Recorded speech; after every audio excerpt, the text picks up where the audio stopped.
Hi friends, welcome to our channel Kalam Dreams Achievers. நம்ம இந்த வீடியோல என்ன பார்க்க போறோம் அப்படினு சொல்லி பாத்தீங்கன்னா நம்ம ஃப்ரீ டெஸ்ட் பேட்ச் வந்து கனெக்ட் பண்ணிட்டு இருக்கோம். தமிழ் அண்ட் ஹிஸ்டரிக்கு ஃப்ரீ டெஸ்ட் பேட்ச் போயிட்டு இருக்கு. மேக்ஸ்க்கான வீடியோ கிளாसेस வந்து போயிட்டு இருக்கு. ஓகேங்களா? இந்த ஃப்ரீ டெஸ்ட் பேட்ச்ல வந்து எப்படி டெஸ்ட் நடத்திட்டு இருக்கோம் பாத்தீங்கன்னா 12th தமிழ்ல இருந்து அப்படியே கீழ வந்துட்டு இருக்கோம். ஓகேங்களா? 12th 11th 10th அந்த மாதிரி வந்துட்டு இருக்கோம். ஓகேங்களா? சோ இது வரைக்கும் 12th 11th 10th and 9th வரைக்கும் கம்ப்ளீட்டா முடிச்சாச்சு.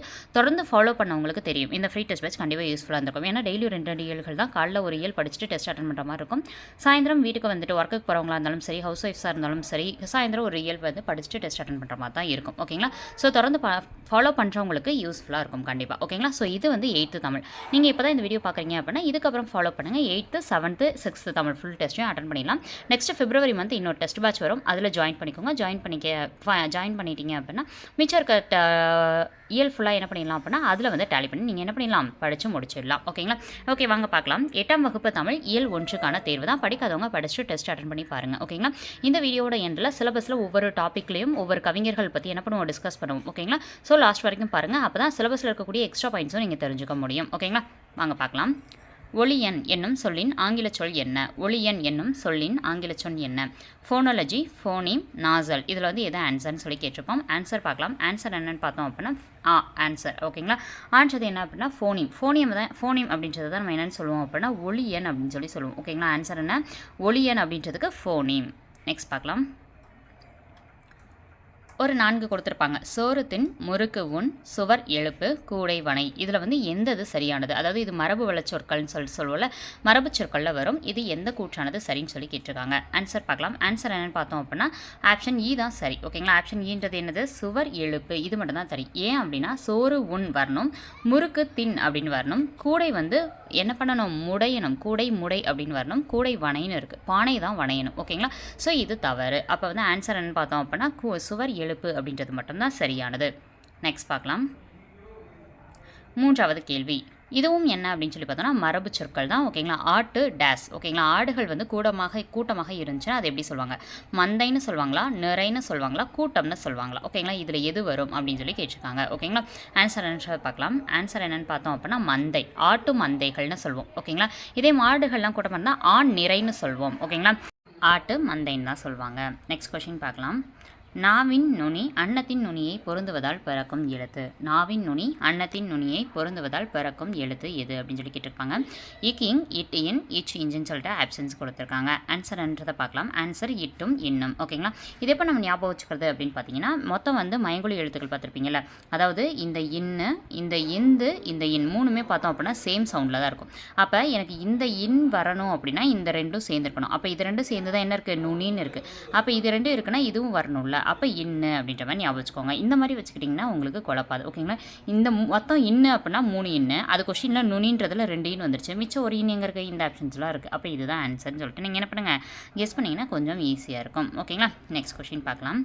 மேல்வாய் பல்லின் அடியை நாக்கின் நுனி பொருந்துவதால் பிறக்கும் எழுத்து. மேல்வாய் பல்லின் அடியை நாக்கின் நுனி பொருந்துவதால் பிறக்கும் எழுத்து எது அப்படின்னு சொல்லி கேட்டிருப்பாங்க. ஆன்சர் பார்த்தோம் அப்படின்னா இத்தும் இந்தும் மட்டும்தான் வரும். ஓகேங்களா? இதுலேயே ஒரு டவுட் வரும். நுனின்னு வந்திருந்தாலே இன்னுன்னு தானே போட சொன்னீங்க அப்படின்னு சொல்லிட்டு வரும். ஓகேங்களா? இத்து இந்துன்னு தான் ஆன்சர். இந்த நுனி அப்படின்றது வந்தால் தானே போட சொன்னீங்க அப்படின்னா இதில் பாருங்களேன், இங்கேயும் ஒரு நுனின்னு வந்திருக்கும், இங்கேயும் நுனின்னு வந்திருக்கும். ஆனால் இப்போ நம்ம பார்த்த கொஸ்டின் அப்படி வந்திருக்காது. மேல்வாய் பல்னு வந்திருக்கும். ஓகேங்களா? இங்கே ஒரே ஒரு நுனி தான் வந்திருக்கும், அங்கே 2 நுனி வந்திருக்கும். ஸோ வந்து நம்ம என்ன பண்ணிட்டோம்? இந்த இன்னை சூஸ் பண்ணி போட்டோம். அப்போ கண்டிப்பாக இது வராது. ஏன்னா இது வந்து நமக்கு எத்தனை நுனின்னு வரணும்? 2 நுனி வரணும். அப்போ இருக்கிற 2 ஆப்ஷன் தான். ஒன்று இப்பு இம்மு, இன்னொன்று இத்து இந்து. இப்பு இம் சொல்லும்போது நமக்கு உதடுகள் ஒட்டும். அப்போ உதடுகள் ஒட்டுவதால் வரணும் அப்படின்னு சொல்லிட்டு தான் வந்தால் தான் அது இப்பு இம். அப்போ ஆன்சர் என்ன? இத்தும் இந்தும் மட்டும்தான். ஓகேங்களா? இல்லை இது இல்லாமல் நான் வேறு ஆப்ஷன்ஸ் வந்துச்சுன்னா எப்படி கெஸ் பண்ணுறது அப்படின்னா ஒன்றுமே இல்லை. இத்து இந்துன்னு சொல்லுவோமா? இத்து இந்துன்னு சொல்லுவோம். ஓகேங்களா? இந்துக்கு அடுத்து என்ன போடுவீங்க? இப்பு. ஓகேங்களா? இப்பு இம்மு ஈ அப்படியே போயிட்டே இருக்கும் இல்லைங்களா? எதில் போயிட்டு இருக்கோம்னா மெய் எழுத்துக்களில் அடுத்து. ஓகேங்களா? அப்போ இப்புனாலே பல்லு. ஓகேங்களா? முடிஞ்சு. இந்து வந்திருக்குன்னா நுனி. அவ்வளோதான். இந்த மாதிரி வச்சுக்கோங்க, ஈஸியாக இருக்கும். ஓகேங்களா? இந்து அப்படின்றது தான் இதுக்கான சரியான பதில். 6வது கேள்வி பார்க்கலாம். நாக்கின் முதற் பகுதி மேல் அன்னத்தில் ஒட்டும் போது எந்த எழுத்து பிறக்கிறது? நாக்கின் முதல் பகுதி மேல் அன்னத்தில் ஒட்டும் போது எந்த எழுத்து பிறக்கிறது? கா, ச, த, ப அப்படின்னு சொல்லி கேட்டிருக்காங்க.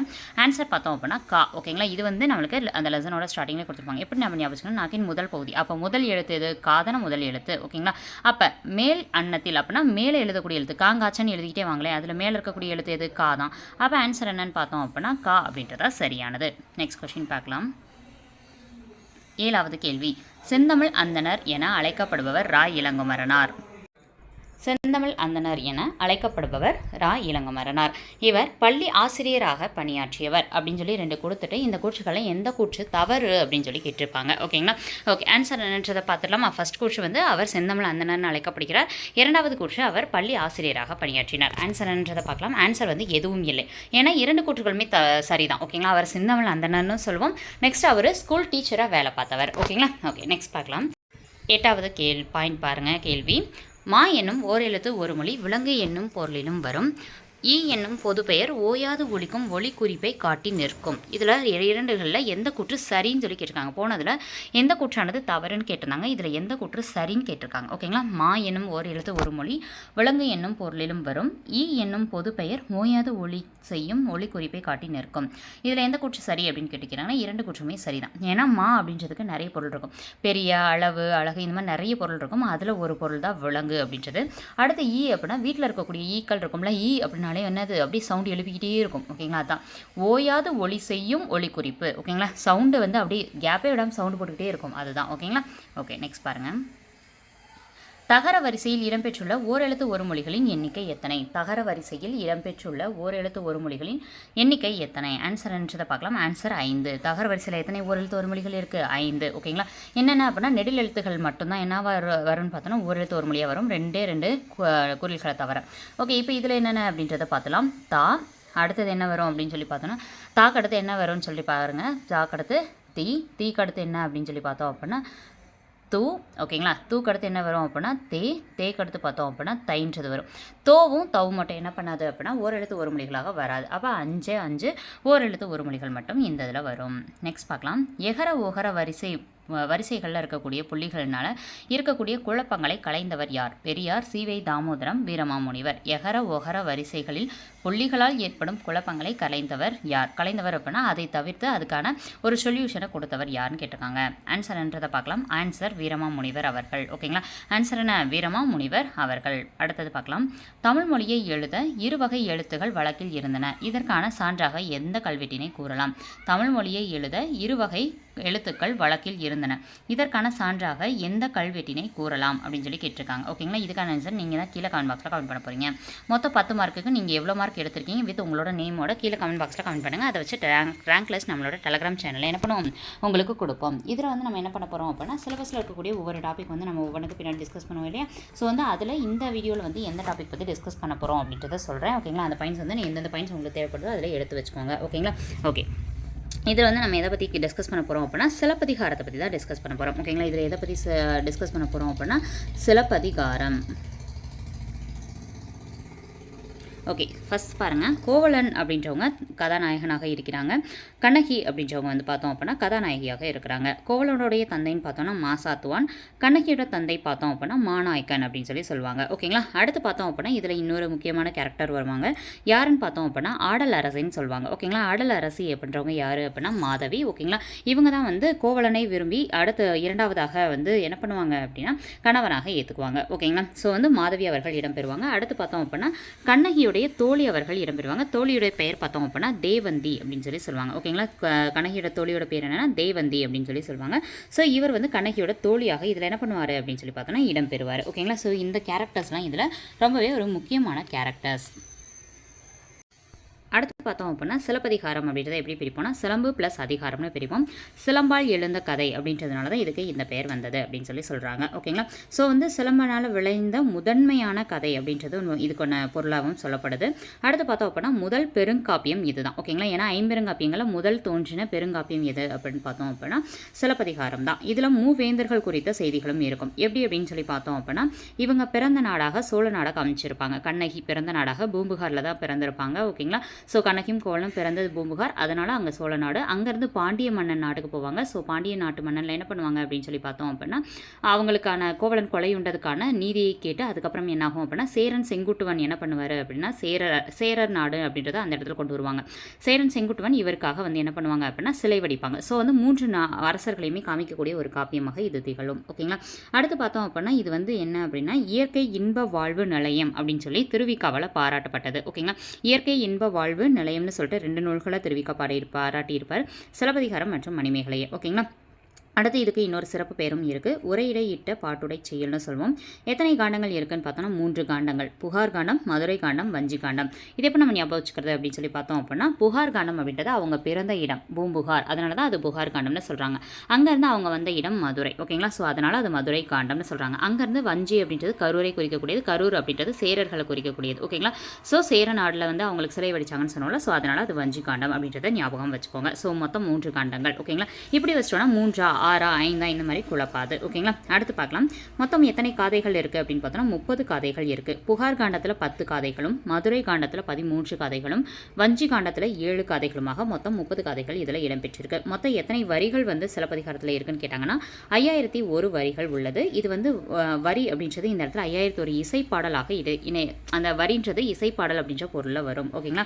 அடுத்து பார்க்கலாம் இதில் இருக்கக்கூடிய பெரும் பிரிவுகளை காண்டங்கள்னு சொல்லுவோம், உட்பிரிவுகளை காதைகள். இப்போ 30 காதைகள்னு சொல்கிறோம், அது மாதிரி சில அதில் சருக்கங்கள்னு சொல்லுவோம். இப்போ சோழமணியில் சருக்கங்கள்னு சொல்லுவோம், அதை தான் இங்கே கொடுத்துருக்காங்க. காண்டங்கள்னா பெரும் பிரிவு, காதைகள் அப்படின்றது உட்பிரிவுன்னு சொல்லுவோம், ஓகேங்களா. புகார் காண்டம் அப்படின்றது பூம்புகார்னு சொல்கிறோம்ல, அது வந்து எப்படி ஸ்டார்ட் ஆகுது அப்படின்னு சொல்லி பார்த்தோன்னா மங்கள வாழ்த்து பாடி ஸ்டார்ட் ஆகுது, ஓகேங்களா. ஸோ நாடுகான் காதை அப்படின்றதுல முடியுது, ஓகேங்களா. மங்கள வாழ்த்து அப்படின்ற காதையில் ஸ்டார்ட் பண்ணி நாடுகான் காதையில் முடியுது. மொத்தம் 10 காதைகள் சொன்னாலும் அதில் 1வது காதை வந்து மங்கள வாழ்த்து, லாஸ்ட் காதை நாடுகான் காதை. அதே மாதிரி மதுரை காண்டம் பார்த்தோம் அப்படின்னா காடுகான் காதையில் ஸ்டார்ட் ஆகுது, ஓகேங்களா. காடுகான் காதை ஏன்னா காட்டு வழியாக தான் அவங்க அங்கே போவாங்க. ஸோ காடுகான் காதையில் ஸ்டார்ட் ஆகுது, கட்டுரை காதை வழியாக லாஸ்ட்டில் முடியுது. வஞ்சி காண்டம் பார்த்தோன்னா குன்ற குறவை காதை அப்படின்னு சொல்லி ஸ்டார்ட் ஆகி லாஸ்ட்டில் வரம் தரு காதை அப்படின்றதுல முடியுது, ஓகேங்களா.